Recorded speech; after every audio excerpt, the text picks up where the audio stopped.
Kids Learning. इधर आओ प्यारे बच्चों, मेरी बात सुनो। जी सर। हसन साहब जी, मैं भी आया। थोड़ा सा और करीब आओ। जी सर हसन साहब।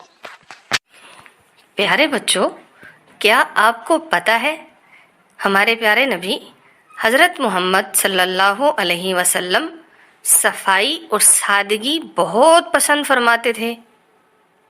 बताइए ना हमें सर हसन साहब।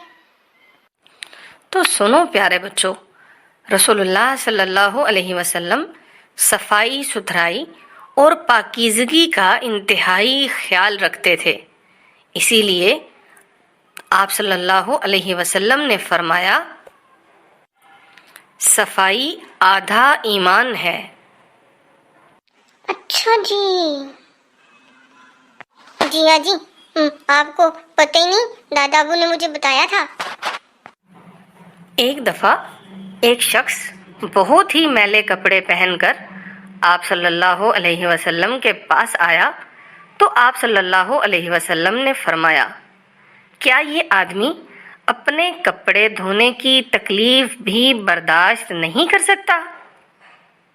ओहो, हम भी तो अपने कपड़ों का ख्याल नहीं रखते। और एक बार एक खुशहाल शख्स आप सल्लल्लाहु अलैहि वसल्लम की खिदमत में हाजिर हुआ। वो बहुत ही घटिया दर्जे के कपड़े पहने हुए था। ओहो, इसका भी ख्याल रखना चाहिए। जी जी बिल्कुल। तो आप सल्लल्लाहु अलैहि वसल्लम ने उस शख्स से इरशाद फरमाया, अल्लाह ताला ने तुमको मालो दौलत दी है, उसका इजहार तुम्हारी ज़ाहिरी हालत से भी होना चाहिए।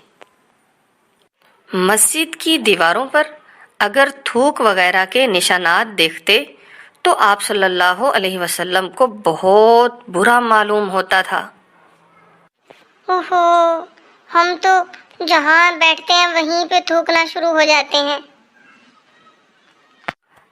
आप सल्लल्लाहु अलैहि वसल्लम खुद छड़ी से खुरच कर उसे साफ कर देते। मस्जिद में खुशबू के लिए लोबान वगैरह सुलगाने की हिदायत फरमाते। अच्छा जी, माशाल्लाह।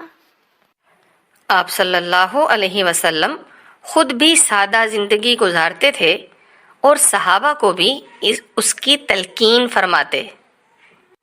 आप सल्लल्लाहु अलैहि वसल्लम अपना काम खुद कर लिया करते थे।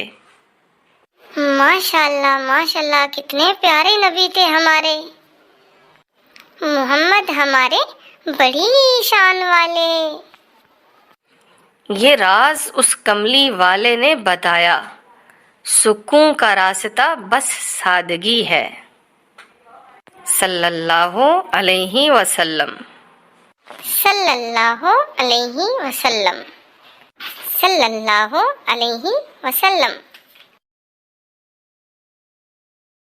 Kids Learning.